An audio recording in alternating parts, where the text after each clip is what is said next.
Jamal Harris walked into the office at 9 sharp, adjusting his tie and checking the schedule on his phone. He carried himself with quiet confidence, the kind of steady composure that came from years of proving himself through diligence and hard work. The mid-sized tech company he worked for had a modern, open-concept design glass walls, sleek desks, and bright lights lit beneath its professional polish. Jamal had learned there were subtle undercurrents of bias that he had to navigate carefully. Morning. Jamal, his colleague, Priya, called from her desk. Got those reports ready for the meeting? Jamal nodded. Yes, everything's updated. I also ran the analytics for the project proposal.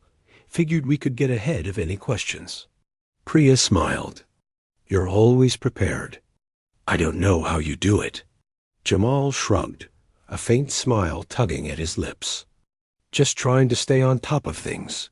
He walked past the rows of cubicles, noticing the casual chatter of his teammates. People seemed relaxed, but Jamal had learned that office politics could be treacherous. Sometimes the quietest smiles hid judgment. He reminded himself to stay focused. He wasn't here to make friends. He was here to do his work well. At the top of the office hierarchy was Mark Reynolds, Jamal's direct supervisor. Mark had a polished demeanor and a smile that didn't always reach his eyes. He was the kind of boss who praised publicly, but criticized subtly, and, more often than Jamal liked, unfairly. Jamal, Mark called across the open floor as he approached the team. Can I see your report before the meeting? I don't want any surprises. Of course, Mark, Jamal replied, handing over the neatly formatted report. He had double-checked every number, every line item. Mark scanned it quickly, frowning. I don't know. This part here doesn't follow the standard procedure. Are you sure you did this right? Jamal felt a familiar tightness in his chest.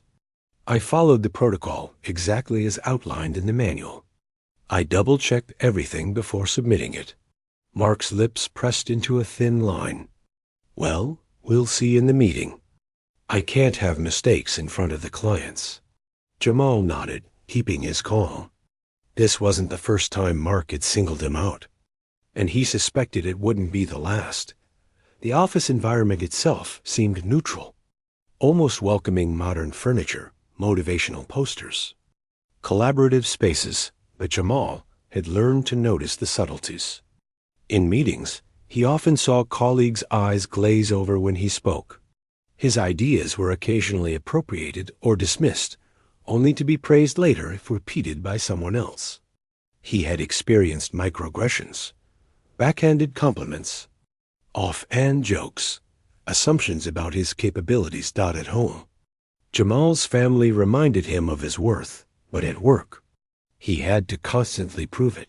Later that morning, the team gathered for a critical project meeting. Jamal presented his findings with clarity, outlining potential strategies and solutions. The room fell silent as he spoke, some colleagues nodding in approval. But Mark leaned back in his chair, tapping his pen with a smirk. Interesting, Jamal, he said. But I think maybe this isn't the way we usually do things. Maybe someone else can explain it in a way we all understand. The comment hit Jamal like a slap. He clenched his fists under the table, forcing himself to stay composed. He knew Mark's subtle dig wasn't just about the report, it was a pattern. A familiar sting that reminded him he was seen as different, not fully belonging. After the meeting, Jamal returned to his desk, trying to shake off the humiliation. He was interrupted by Mark, who leaned casually against the edge of his workspace.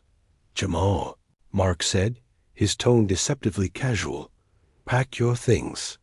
You're done here. What? I don't understand, Jamal stammered. I've met every deadline, delivered every report, and Mark waved a hand dismissively. It doesn't matter. HR will take care of the rest. You're terminated, effective immediately. A hush fell over the office. Colleagues stared in disbelief. Jamal's heart pounded, his mouth dry. Everything he had built, years of dedication, late nights, problem-solving, teamwork, was dismissed in a few sentences. Clara Nguyen, the HR manager, stepped forward immediately, her expression sharp and professional. "Mark, wait. Let's discuss this privately first," she said firmly. "This is final," Mark replied, but Clara didn't budge. She could see the pattern, the prejudice, the unfair treatment.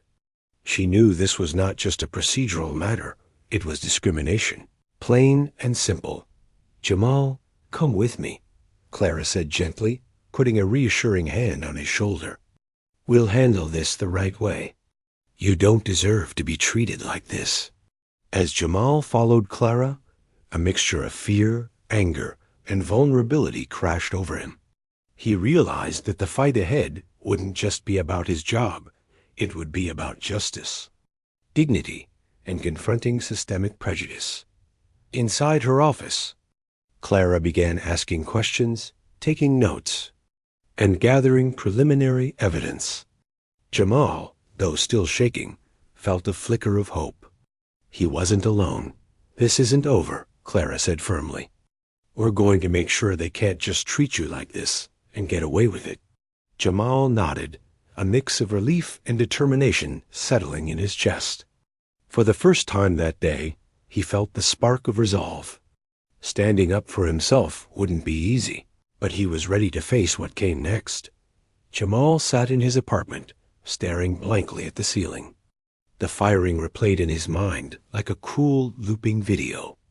Every word Mark had said, every sneer, every dismissive gesture burned into his memory. He felt the heavy weight of shame and anger pressing down on him, though he knew none of it was truly his fault. His phone buzzed. A text from his sister, Ayana. "Jamal, are you okay?" "Mom's worried." "Don't let them get to you." He typed back slowly. "I'm okay. Just trying to breathe." His mother, hearing the tone in his voice during a quick call, came over the next day.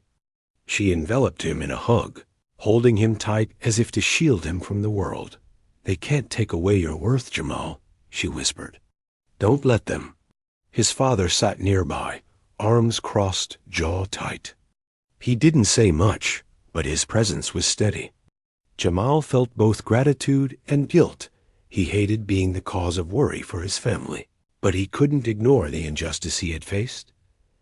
Over the next few days, Jamal reflected on his time at the company. He remembered moments that now stood out clearly. Ideas dismissed in meetings, coworkers appropriating his suggestions, promotions given to less qualified colleagues. Subtle microaggressions that once seemed minor now painted a larger picture of bias. Jamal's internal dialogue churned. Was it always like this? Was I just blind? Or did I just hope the world would treat me fairly? Colleagues reached out cautiously. Some sent supportive messages. "We know you're brilliant. Don't let Mark define your value."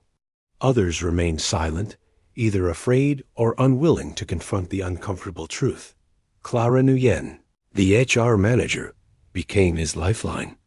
She met him in a quiet cafe, laptop open, showing evidence she had gathered. "Jamal, I've been documenting everything," Clara said. "Emails, reports, your performance records. Mark's actions aren't just unfair, they're illegal. Discrimination, wrongful termination. This goes beyond just a personal dispute." Jamal looked at the spreadsheet Clara had compiled. Every date, every email, every comment meticulously noted. His anger simmered, tempered by a budding resolve. "What's next?" he asked, finally feeling a flicker of control. Clara leaned forward. "We confront this carefully.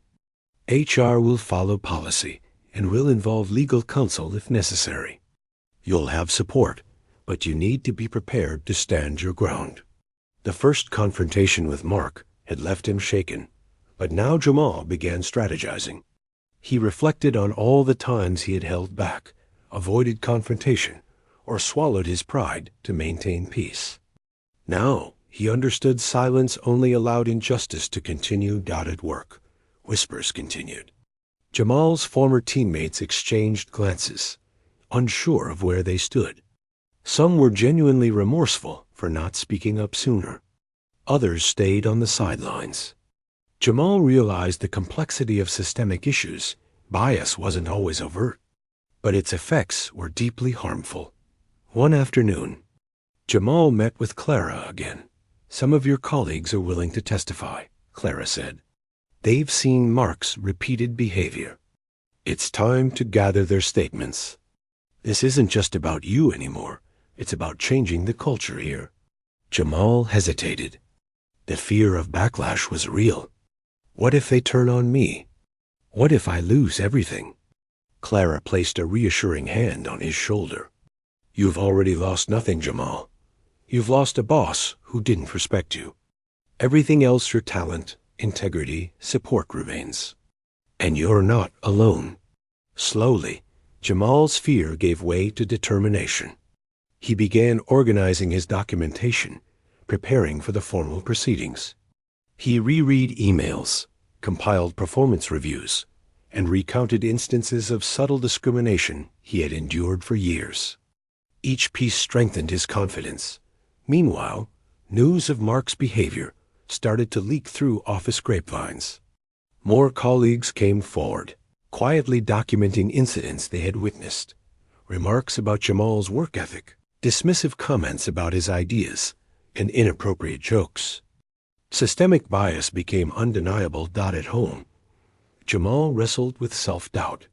There were nights when he stared at the ceiling, questioning his worth, wondering if the fight would ever be fair. But then he remembered the pride his family always expressed, the support of Clara, and the sense of justice that had awakened within him. Maybe standing up isn't just about me, he thought.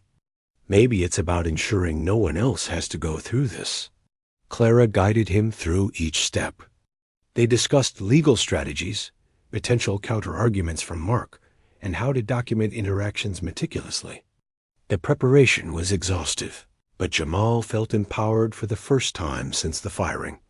One afternoon, Clara said, "Jamal, this is your moment. When we present the evidence, you speak your truth calmly and clearly. Facts speak louder than emotion." Jamal nodded, inhaling deeply. "I can do that. I have to do that." The emotional weight of this preparation was immense. Jamal confronted the reality that standing up against systemic racism required courage, patience, and resilience. He reflected on past times he had been overlooked or dismissed, seeing them now as part of a pattern, not personal failings. As the meeting date approached, Jamal noticed a subtle shift. His colleagues began treating him differently, not with fear, but with respect. Some offered support quietly, others still remained wary. But Jamal realized that courage often inspired action, even in others who felt powerless. Finally, the day arrived. Jamal, Clara, and legal counsel prepared to meet with senior executives. Jamal felt nerves, yes, but also clarity. He knew he had prepared thoroughly, documented everything, and had allies. He was no longer a passive victim of Mark's prejudice. He was an advocate for justice, integrity, and accountability. He paused before entering the conference room, reflecting, "I've been treated unfairly. But my value is not determined by Mark. Today, I reclaim my dignity." Jamal stepped into the conference room, heart pounding but spine straight. Clara and the legal counsel followed closely behind him, each carrying folders thick with evidence. The senior executives were already seated, their expressions a mixture of curiosity and unease. At the far end of the table sat Mark Reynolds, attempting a confident, casual posture that belied his growing discomfort. "Thank you for joining us," Clara began, her voice firm but composed. "We are here today to address a serious matter regarding workplace conduct, discrimination, and wrongful termination." Jamal took a deep breath, recalling the weeks of preparation, the nights spent cataloging every slight and insult. He opened his own folder, sliding it toward the center of the table. "I've been with this company for over 5 years," he began, voice steady. "I've contributed to every major project in my department, consistently met or exceeded targets, and always maintained professional relationships with my colleagues. I take pride in my work, and I've always approached my role with integrity." He paused, glancing at Mark. The man's confident facade flickered, a small twitch betraying awareness that the evidence might undo him. "However," Jamal continued, "I was recently terminated under false pretenses. I was accused of a procedural error that I did not commit. What followed was not just a personal grievance. It was a pattern of discriminatory behavior that I have experienced for years." Clara interjected smoothly. "We have compiled a comprehensive record of these incidents. Emails in which Mr. Reynolds dismisses Mr. Harris's suggestions while promoting similar ideas from others. Notes from meetings where Mr. Harris was publicly belittled, and documented instances where racial bias influenced decision-making regarding promotions and recognition." She laid the documents across the table, sliding them toward the executives. Jamal watched as their expressions shifted, eyes scanning evidence that was irrefutable. One of the executives cleared his throat. We weren't aware of the extent of this." Jamal felt a surge of clarity. This was more than personal vindication. It was a chance to shine light on a pattern of systemic injustice. "It's not just about me," he said. "It's about ensuring that future employees are treated fairly, that talent and effort are recognized regardless of race, and that discrimination is not ignored." Mark's face reddened. This is all taken out of context." "I never," Clara cut him off. "We have multiple witnesses who are willing to testify to these patterns.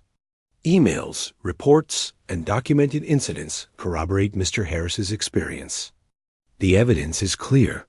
The tension in the room thickened. Mark shifted uncomfortably, realizing the weight of the situation. He attempted to justify himself, but each excuse was dismantled by documented facts. His attempts at charm and deflection failed against the meticulous record of his discriminatory behavior. Jamal's colleagues were called upon to provide statements. One by one, they recounted instances where Mark dismissed ideas, made biased remarks, or displayed favoritism. Each testimony added weight to the mounting case. The room grew silent as the pattern became undeniable. Finally, Clara addressed the executives directly. "This company has a legal and ethical obligation to act. Failure to address discrimination not only violates labor laws, but undermines the culture and integrity of the organization. Immediate action is required." Mark tried one last defense. "I didn't mean for any of this." Jamal shook his head slightly, a quiet but firm gesture that signaled he would not be intimidated. "Intent is irrelevant. The impact of your actions has caused harm, and accountability must follow. I am asking that justice be done for me and for every employee who has faced similar treatment." There was a long pause. Then, a senior executive nodded solemnly. "Based on the evidence and testimonies, Mark Reynolds is terminated effective immediately. Security will escort him from the premises." Jamal felt a mixture of relief and vindication. The humiliation, the fear, and the frustration that had weighed so heavily now began to lift. Mark was escorted out, his protests fading into the background.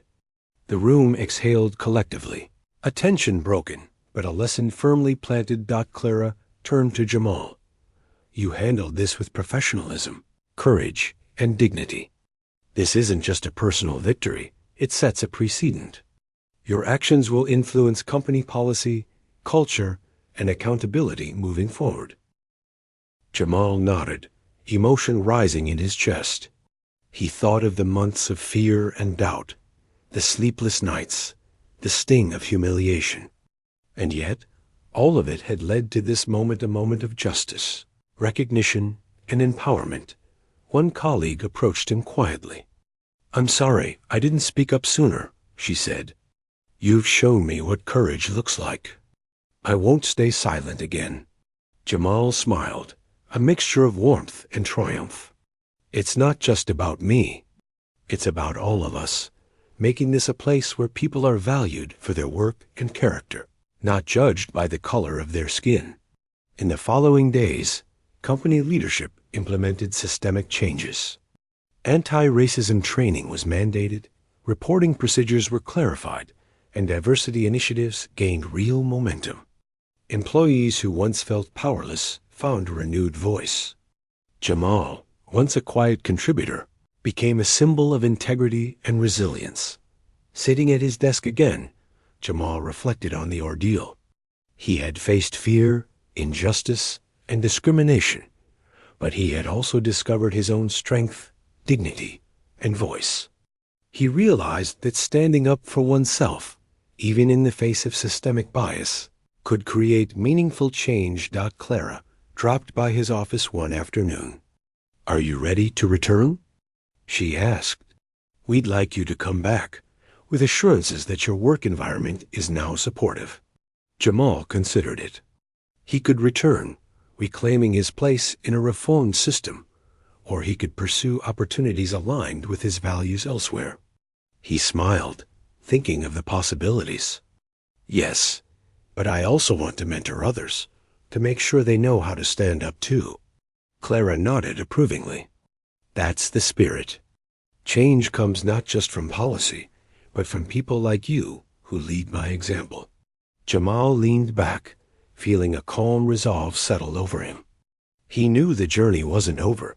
The fight against systemic racism was ongoing, but he had taken a stand, and that courage would ripple far beyond one incident. The formal confrontation had ended. Justice had been served in this moment, and Jamal understood now that resilience, integrity, and speaking one's truth could transform not just a career, but a community, a culture, and ultimately, a life. Jamal returned to the office a few days later, walking through the doors with a quiet confidence. The air felt different, lighter, charged with a sense of accountability and renewal. Colleagues greeted him with nods and smiles, a subtle but profound shift from the cautious glances that had once met him. He settled into his desk, unpacking his laptop and folders. Around him, conversations carried tones of respect and optimism. Jamal realized that the culture of fear and silence was starting to change. People who had once stayed quiet were now speaking up. Encouraged by the visible consequences of injustice. Clara stopped by his desk, smiling warmly. "How does it feel to be back?" Jamal took a deep breath. "Empowering. It's still surreal, but I feel seen, not just for my work, but for who I am." Clara nodded. "That's the start of real change. Policies matter, but people like you who stand firm create lasting impact." Over the next few weeks, Jamal observed tangible shifts in the workplace.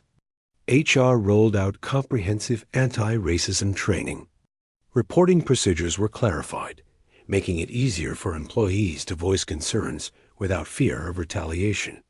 Diversity initiatives and mentorship programs were launched, ensuring opportunities were accessible to all. Regardless of background, Jamal was offered the chance to return to his previous role, with assurances of a supportive environment. He also had the option to mentor younger Black professionals entering the industry, a responsibility he accepted eagerly. He realized that his experience, though painful, could serve as guidance and inspiration for others. One afternoon, a new employee approached him hesitantly. "Mr. Harris, I just started, and I'm nervous. I've heard some things about the office culture. Any advice?" Jamal smiled, remembering his own fears. "Trust yourself, do your work with integrity, and never stay silent if something feels wrong. Courage doesn't mean you're fearless. It means you act even when you're afraid. And remember, you're not alone." Outside the office, news of Mark's termination and the company's subsequent reforms spread within professional networks. Local media highlighted the story as an example of accountability and the importance of confronting workplace discrimination. Jamal received messages from people across the country, sharing similar experiences and thanking him for his bravery. At home, Jamal reflected on the journey that had brought him here. The humiliation, anger, and self-doubt had been intense, but they had forged his resilience. He had learned that injustice could be confronted with dignity, that truth and evidence held power, and that the support of allies like Clara and his colleagues was invaluable. He also understood the personal transformation.